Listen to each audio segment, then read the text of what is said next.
Hello, this is John Scott Cover, your crazy astrophysics guy again. Just wanted to bring in some episode 5 here, some questions to the comments that were left in the last episode. Yes, I am here at work between gigs, so it will be a short episode today. So questions and comments from last episode was fairly good.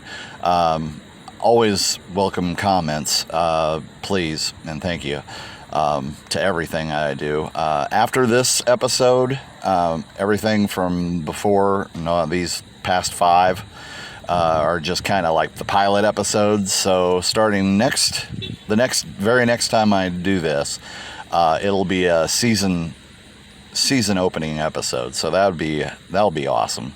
I have a lot planned for that one, so it probably won't be until the weekend or possibly the weekend after that. So hopefully want to gain some followers and everything, but I do thank everyone for following me. I do thank everyone for watching this right now. So yeah, back to the questions that I've had before. Yes, I am a real person. I'm not a robot or anything else like that. I do speak 15 languages fluently.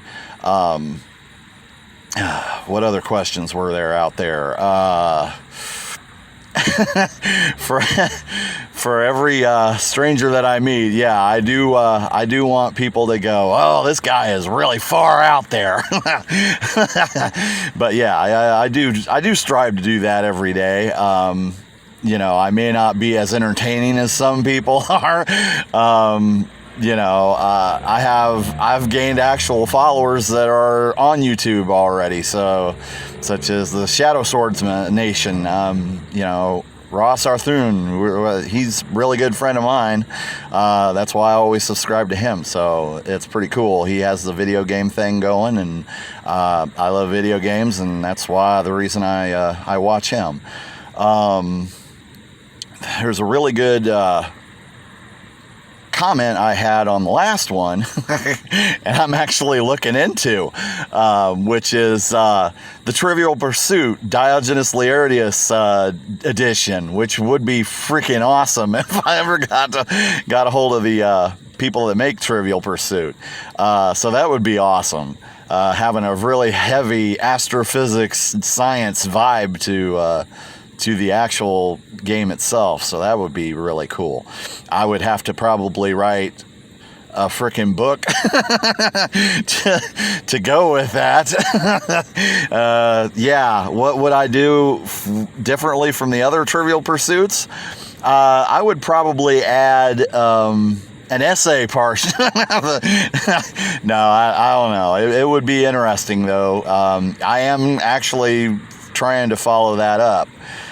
Trying to get some leads going on there, trying to get a hold of the people who do make Trivial Pursuit. Maybe they would do a Diogenes Laertius Goniology edition, which would be really awesome, I have to say. But yeah, other questions that were out there, I've been doing this for all my life. I started actually doing the science and the researching back in 1997. So it's been a long time. You get your whole career wrapped up in as many years as it's taken me to get this far. I do have some street cred out there with my experiments and stuff like that. Yeah, I've had a wild ride. Another thing that I'm looking out into is getting t-shirts for all of you guys that are following me. The first 500 followers gets a free t-shirt. So I'm looking into that too, seeing how much is out there. Like I say, it's a process. This takes a process. It's not, I know all, see all, and can put this out there for the world to see and not have, some kind of incentive. But yeah, you've guys seen a little bit of my wild and crazy mind as it is. Like I say, I speak all those languages that I was speaking before, and actually put out there to help people that don't speak English. What else?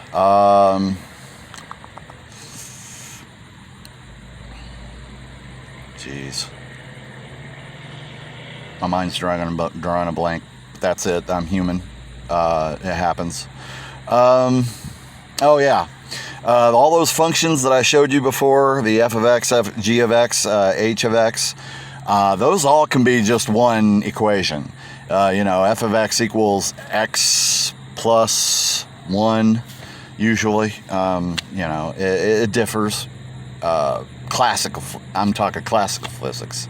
When I say classical physics, I took a whole freaking course over that. And it's called chaos theory. And chaos, there's a lot to chaos. There's classical physics chaos, there's quantum chaos, there's what they're trying to do right now is quantum computing chaos. So there's lots of types of chaos out there. It's not just one type. But, I know where I was going with that. Always, and this is really important because I've learned from the best of them, never, ever put the mathematics before the physics. I'm a physicist that can do mathematics, not a mathematician who can do physics. There's a difference. Mathematicians who can do physics tend to lean towards their mathematics more as a crutch, I would say. I don't want to say crutch, but you know what I mean. They value mathematics more than the physics. I think that you can get, as Sabine Hossenfelder says, who's an awesome professor. I love her to death. She actually taught me a lot about quantum physics herself. But yeah, she's the one that wrote the book Lost in Math. The beauty in math. Don't get caught up in that because it can lead you astray in the physical world. Always look at the physics first. So if the physics works, like I say, is it astrophysically possible? Is it chemically possible? Is it all of these? And always trust in your physics and your science first. Then the math will come later. The math only describes what a specific system is doing. Like I said before in the last episode, I had all those iterative functions. That only explains the classical. That was only a basic iteration sequence. When we're talking quantum dynamically, I will write all